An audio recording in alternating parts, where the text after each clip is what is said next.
Assalamualaikum. Hari ni kita ada resepi kacang pul. Kalau ke Johor, tak lengkap rasanya jika tidak menikmati hidangan kacang pul. Sekarang tak perlu nak pergi ke Johor lagi dah, masak sendiri pun boleh. Jom masak. Bahan-bahan yang diperlukan: bawang besar, bawang putih, halia, minyak sapi, daging cincang, saya gunakan daging cendamu ramli, serbuk kari, kurma, cili, ketumbar dan jintan manis, kacang pul dan kacang panggang. Langkah seterusnya, kita masukkan bawang besar, bawang putih, halia, sedikit air ke dalam pengisar, kemudian kisar sehingga halus. Selalunya, kacang pul dalam tin ni susah sangat nak jumpa. Kalau ada pun, saya jumpa di pasar raya besar seperti Jasco dan Tesco. Kalau jumpa je cepat-cepat grab. Takut-takut bila nak makan, tak ada stok pula.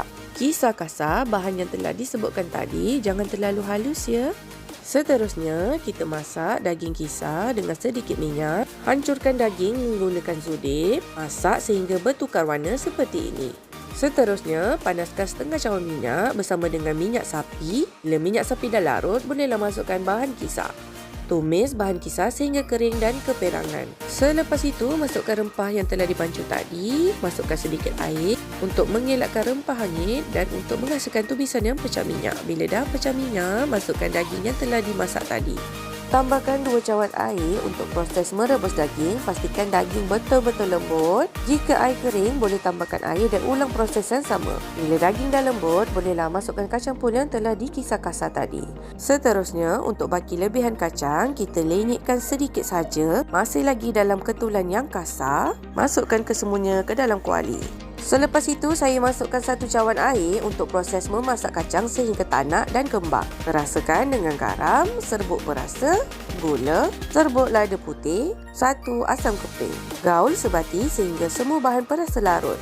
Tambahkan minyak sapi, kacau dan masak sehingga kacang pul kita pecah minyak. Untuk kepekatan atau kecairan kuah, terpulang pandai anda. Dah siap. Bahan-bahan ini sesuai dihidangkan bersama dengan kacang pul. Untuk telur separuh masak, pastikan minyak betul-betul panas. Masukkan telur, curahkan minyak ke atas permukaan telur. Bila dah masak, bolehlah angkat. Roti terpulang pada anda ya. Saya gunakan roti john. Boleh je kalau nak pakai roti biasa, sapukan dengan mentega. Panaskan kuali. Bila kuali dah panas, bolehlah susunkan roti ke atas kuali. Terbalikkan roti sekiranya bahagian bawahnya telah keperangan. Bila kedua-duanya dah keperangan, bolehlah angkat dan ketepikan. Hidangkan kuah kacang pul kita bersama dengan hirisan cili hijau, bawang merah, potongan limau kasturi dan yang paling penting, telur separuh masak.